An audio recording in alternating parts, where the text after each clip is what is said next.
for a candidate who has a lot of challenges ahead of him as he continues to trail in the polls. And the campaign, we were talking about this earlier when Peter Barnes was on, held a conference call with Catholic leaders earlier. There were these comments from the Clinton camp about Catholics, which were discovered in the WikiLeaks dump of emails from John Podesta, the chairman of the Clinton campaign team. Meanwhile, Trump's campaign manager, Kellyanne Conway, reportedly speaking with some 35 congressional Republicans supporting Trump today, some of whom are asking for the campaign to lay off of Paul Ryan, the Speaker of the House, who Trump has recently slammed as unsupportive. He even made some comments earlier today in Florida on that. So we're joined ahead of the Trump rally with their take on what comes next from here by Democratic strategist Joe Lestingi and also former chief campaign strategist for Jeb Bush, David Kochel, who's with us, and it's good to see both of you guys. Thanks for having us. David and Joe, you know, it's interesting. Those stories, I brought those up because they're in the news today. We can come back to them, especially if Mr. Trump takes a few minutes to get started here today. But let me start, and David, I'll go to you on this, with a little bit of horse race stuff. I'm just reading, I haven't even finished it yet, a 538.com article that came out within the last hour. And basically, they're looking at the polling data as it stands historically going back to 1952 and asking what is a fairly simple question. Is there any precedent for a Trump comeback, given where we are now, down about 6 points in the average? The short answer is no. Not from there. There's not. So what do you make of that? Well, I think that's probably right. I think the campaign is effectively over unless there is a major cataclysmic event that changes things. If you'll recall, 4 years ago, Mitt Romney led in the aggregate polling data on RCP, I think 4 times in the last 30 days. I doubt that will ever be the case for Donald Trump.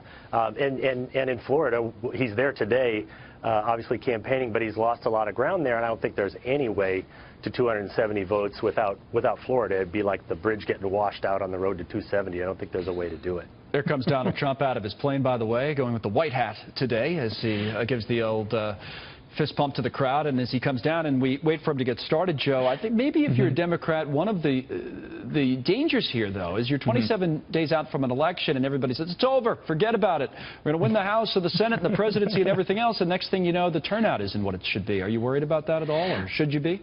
No, I will say this. There were some conversations after the second debate amongst the party, some of my party friends, where we were all talking and we're like, well, the real winner of this race, of this debate was actually Hillary Clinton, no matter what happens, because Donald Trump said he's not dropping out. So as long as Donald Trump's on the other side of the ticket, the Democrats have a catalyst that they get to campaign against. And he continues to go out and make outlandish comments and continues to run this type of campaign. Democrats are constantly going to be reminding voters and their party faithful what is at stake in this election and what this could mean and what it would be like with a Donald Trump presidency. So the truth is for the rest of the campaign, I look forward to Alec Baldwin on Saturday night to see what he's going to do with that debate and then see where we go from here. The House, I don't really think is up, but it's nice to be able to talk about it for once. Is it? I mean, the Senate is one thing, but the House is, I think, something different. I mean, it's a little bit of a longer shot, certainly for Democrats, as confident as they seem to be this week. As I said, maybe overconfidence is something of a risk. We're waiting for Trump to get up. I'm sure he'll have some thank yous to go through and the rest of it. So,